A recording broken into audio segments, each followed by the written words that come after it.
तो देखिए अब पार्ट 2 अपन देख रहे हैं। इसमें अपन पढ़ेंगे form of statement of profit and loss. अब क्या है प्रॉफिट एंड लॉस का स्टेटमेंट, ये देखिए। सबसे पहले यहाँ आएगा name of company. Profit and loss statement for the year ended, जिस भी ईयर के लिए बना रहे हो। रुपए की यूनिट यहाँ लिख लेंगे। यहाँ पर्टिकुलर्स हैं, यहाँ नोट नंबर है जो कि यहाँ चलेंगे आपके। यहाँ figure of the current period और यहाँ प्रीवियस ईयर का। सबसे पहले आएगा रेवेन्यू फ्रॉम ऑपरेशन, सेल्स वगैरह इसमें आती है। और कोई अदर इनकम हो तो वो भी लिख देना, ये लिख देंगे। और देन इसका अपन यहाँ आके क्या कर देंगे, टोटल कर देंगे। अब हमारे चालू होंगे एक्सपेंसेस। एक्सपेंसेस का ऑर्डर याद कर लो। Cost of material consumed, purchase of stock in trade, change in inventory, employ benefit expenses, finance cost, depreciation and other amortisation expenses और अदर एक्सपेंसेस। ये सारे खर्चे आप यहाँ लिखेंगे और यहाँ इसका टोटल आ जाएगा। अब ये टोटल तो अपन ने यहाँ कर दिया। अब इस पॉइंट नंबर 3 के टोटल में से पॉइंट नंबर 4 का जो टोटल है वो लेस कर देंगे, तो ये आ जाएगा प्रॉफिट बिफोर टैक्स। उसमें टैक्स रेट आपको दे रखी होगी, लेस कर देना, तो वो अपने आप आपका क्या निकल जाएगा, प्रॉफिट आफ्टर टैक्स। ये आपका फिक्स ऑर्डर है जो कि आपका फॉलो होगा। अब इसमें एक एक आइटम के बारे में बताएंगे कि पहला आइटम है revenue from operation. Revenue from operation में क्या आता है, तो देखो रेवेन्यू फ्रॉम ऑपरेशन, इसके लिए नोट्स टू अकाउंट्स आपको बनाने पड़ेंगे। रेवेन्यू फ्रॉम ऑपरेशन में आएगा जो भी आपके revenue from sale of product है, जो भी आपने सेल से पैसा रिसीव किया वो सारा जो है वो आपका यहाँ आएगा। और अगर सर्विसेज बेचते हैं तो सेल ऑफ सर्विसेज भी नेट। और कोई स्क्रैप बचा है तो उसका स्क्रैप से भी आपके पास जो पैसा आ रहा है वो भी रेवेन्यू फ्रॉम ऑपरेशन में आएगा। अब यहाँ लिखा है फाइनेंस कंपनी है तो उसका रेवेन्यू अलग होगा, उसका लिए तो इंटरेस्ट की बैंक से मतलब है। फाइनेंस कंपनी से कोई इंटरेस्ट कमाया, कोई डिविडेंड कमाया, कोई इन्वेस्टमेंट को बेचने से फायदा कमाया और कोई फाइनेंशियल सर्विसेज दी, तो उसके लिए जो रेवेन्यू फ्रॉम ऑपरेशन है वो इनसे होगा। फिर अपना यहाँ सेकंड पॉइंट आता है अदर इनकम क्या होती है। अब अदर इनकम की बात करें तो अदर इनकम में कोई इंटरेस्ट वगैरह अर्न किया हो, कोई डिविडेंड अर्न किया हो, अब नॉर्मल बिजनेस की बात हो रही है, कोई इन्वेस्टमेंट को बेचने से फायदा हुआ हो, और कोई अदर इनकम जैसे कोई रेंट मिला हो, कोई डिस्काउंट रिसीव हुआ हो, कमीशन रिसीव हुआ हो, कोई फिक्स एसेट्स को बेचने से प्रॉफिट हुआ हो, कोई न्यूज़पेपर वगैरह की रद्दी बेचने से कोई इनकम हुई हो, या इनकम टैक्स रिफंड आया हो, ये अदर इनकम में आपके आ सकते हैं। तो इस तरीके से अब हो गया कि नॉन फाइनेंशियल कंपनी के अंदर आपके सेल कहाँ आएगा सर, सेल आएगा रेवेन्यू फ्रॉम ऑपरेशन में। सेल ऑफ स्क्रैप कहाँ आएगा सर, ये भी रेवेन्यू फ्रॉम ऑपरेशन में। डिविडेंड रिसीव्ड ये अदर इनकम में आएगा। इंटरेस्ट रिसीव्ड ये अदर इनकम में आएगा। Profit on sale of fixed assets ये भी अदर इनकम में आएगा। और profit on sale of investment ये भी अदर इनकम में आएगा। तो इससे क्लासीफाई हो गया। यही फाइनेंशियल कंपनी होती, बैंक होता तो उसका अलग हो जाता। तो उसके लिए डिविडेंड रिसीव्ड करना, इंटरेस्ट रिसीव्ड करना, ये सब जो है ये उसके लिए रेवेन्यू फ्रॉम ऑपरेशन है।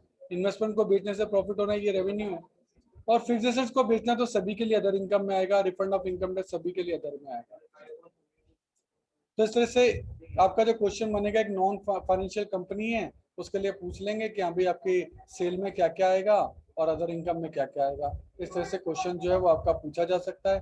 तो देखिए सबसे पहले नॉन फाइनेंशियल कंपनी है, सेल माइनस सेल्स रिटर्न आपका जो है वो आपका रेवेन्यू फ्रॉम ऑपरेशन में आएगा। ये 20 लाख लिखा, लेस रिटर्न किया 1 लाख, बाकी बचा 19 लाख।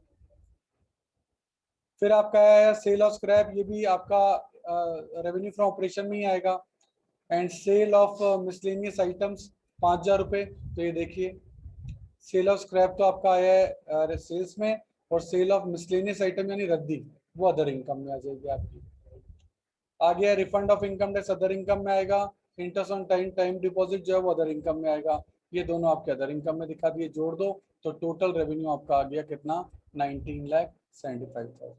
तो इस तरीके से ये आपको अब फाइनेंशियल कंपनी का कह दिया कि रेवेन्यू फ्रॉम ऑपरेशन में क्या आएगा और अदर इनकम में क्या आएगा। अब ये बैंक के पॉइंट ऑफ व्यू से, तो उसके लिए तो इंटरेस्ट ऑन लोन गिवन उसको मिला, ये उसका रेवेन्यू फ्रॉम ऑपरेशन है। फिर रिसीव्ड हुई, ये भी अदर रेवेन्यू फ्रॉम ऑपरेशन है। मिसलेनियस इनकम आपकी अदर इनकम है। Profit on sale of building ये भी अदर इनकम है। लेकिन profit on sale of investment ये आपका रेवेन्यू फ्रॉम ऑपरेशन है। ऐड करके बाहर लिख दो, टोटल रेवेन्यू इसका अपने आप निकल जाएगा। नेक्स्ट आपका आता है cost of material consumed, raw material consume भी इसको बोलते हैं। इसका फॉर्मूला होता है opening plus purchases minus closing. याद कर लो, opening plus purchases minus closing. Materials such as store, fuel, spare part which do not enter physically into the composition of finished product are excluded from raw material, hence are shown under other expenses। ये other expenses में आएंगे, ये इन्होंने कहा है, ठीक है।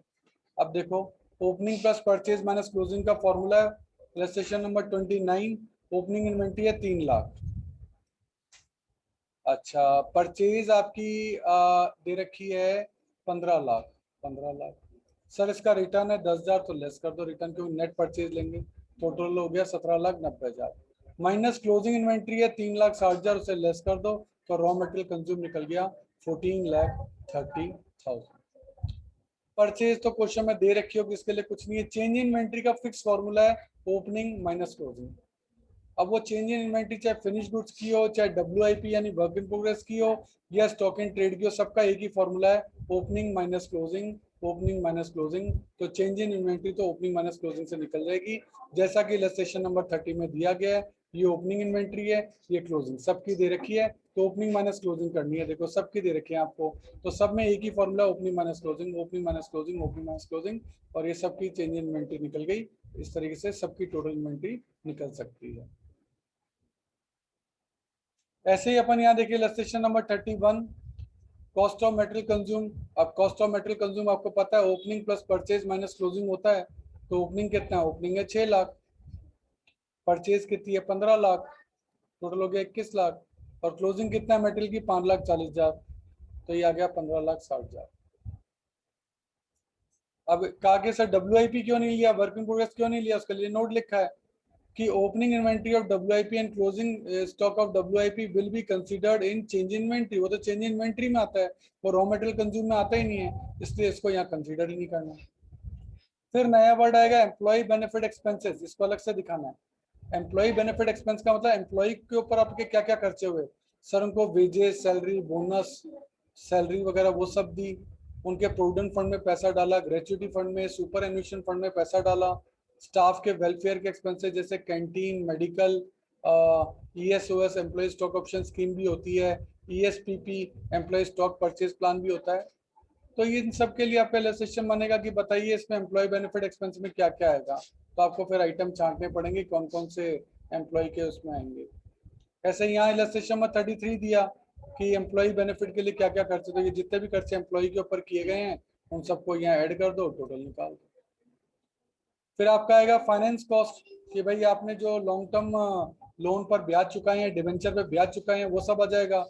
Interest paid on term loan, interest on overdraft, cash credit, interest on debenture, bond वगैरह, ये सब आपके फाइनेंस कॉस्ट का पार्ट है। और अदर बोरोइंग कॉस्ट भी हो सकता है कि आपने डिवेंचर का डिस्काउंट रिटर्न ऑफ किया, डिवेंचर के एडमिशन पे प्रीमियम दिया, प्रोसेसिंग चार्जेस दिए, बैंक में जब लोन देते हैं तो प्रोसेसिंग चार्जेस होते हैं, कोई गारंटी के चार्जेस हैं, कोई कमिटमेंट के चार्जेस हैं, कोई commission paid for deposit mobilisation, यानी डिपॉजिट को एक जगह से दूसरी जगह पे शिफ्ट करने के कोई चार्जेस लग गए हों, ये सब आपके अदर बोरोइंग कॉस्ट में आ जाते हैं। तो इस तरीके से इसका जो क्वेश्चन आएगा उसमें भी आपका जैसे इलस्ट्रेशन में 35 है, क्वेश्चन दे देंगे और कहेंगे इसमें से इंटरेस्ट एक्सपेंस कौन कौन से हैं और अदर बोरोइंग कॉस्ट कौन सी है, टोटल करना पड़ेगा। डेप्रिसिएशन एंड अमोर्टाइजेशन एक्सपेंसेस का आएगा कि डेप्रिसिएशन लगता है टेंजिबल एसेट्स पर और अमोर्टाइजेशन लगता है इनटेंजिबल एसेट्स पर, जैसे गुडविल, पेटेंट, कॉपीराइट, इन सब पे। और अदर एक्सपेंसेस में क्या क्या आएगा वो उसकी पूरी लिस्ट है, इनको पढ़ना है, ये याद नहीं करना है, इस लिस्ट को केवल पढ़ना है कि अब अदर खर्चे कौन कौन से जो हैं वो आपके यहाँ आ सकते हैं। अब जो खर्चा बनेगा वो अदर एक्सपेंसेस का, जैसे क्वेश्चन आ गया तो पूरे अदर एक्सपेंसेस की लिस्ट आपको बनानी है। ऐसे ही क्वेश्चन का आएगा इलस्ट्रेशन नंबर 37, क्या भाई सेल, सेल का आएगी सर, सेल आएगी रेवेन्यू फ्रॉम ऑपरेशन में। अच्छा, इंटरेस्ट ऑन पब्लिक डिवाइड का आएगा सर, ये आएगा फाइनेंस कॉस्ट में। अच्छा, वेजेस का आएगी सर एम्प्लॉय बेनिफिट एक्सपेंसेस में। एंटरटेनमेंट एक्सपेंसेस का आएंगे सर, ये अदर एक्सपेंसेस में आ जाएंगे। इंटरेस्ट अर्न का आएगा सर, ये अदर इनकम में आएगा। सेल ऑफ स्क्रैप का आएगा सर, रेवेन्यू फ्रॉम ऑपरेशन में आएगा। Purchase of stock in trade purchase में आएगा। Interest on term loan sir finance cost में आएगा। इस तरीके से आपके क्वेश्चन पूछे जाएंगे। आपको कोई भी आइटम दे दिया जाएगा सर, बोनस कहाँ आएगा सर, ये बोनस एम्प्लॉय को दिया, एम्प्लॉय बेनिफिट एक्सपेंस में आएगा। इस टाइप का कोई भी क्वेश्चन आपसे पूछा जा सकता है। फाइनेंशियल कंपनी के पॉइंट ऑफ व्यू से भी क्वेश्चन जो है वो आपका पूछा जा सकता है। तो ये सब चीजें आपके इनकम स्टेटमेंट में पूछी जा सकती हैं इस तरीके से। तो ये आपको पूरा फॉर्मेट एक बार अच्छे से याद कर लेना चाहिए। तो उसके क्वेश्चन आते हैं, उसमें केवल आपसे यही पूछा जाएगा कि ये आइटम कहाँ अपीयर होगा। जैसे रेवेन्यू फ्रॉम सर्विसेज रेंडर, तो सर ये तो इसका काम है, रेवेन्यू फ्रॉम ऑपरेशन में आएगा। इंटरेस्ट एक्सपेंस और अदर एक्सपेंस में आएगा। इंटरनेट एक्सपेंस, मटेरियल परचेज जो है कॉस्ट ऑफ मटेरियल कंज्यूम का पार्ट है। Discount return of finance cost का पार्ट है। Goodwill amortise, depreciation and amortise का पार्ट है। इस तरीके से आपके क्वेश्चन अपीयर हो सकते हैं। फॉर्मेट पहले पूरा लर्न कर लें, उसके बाद ही इनको अपीयर करें, तभी आपका ये काम हो पाएगा।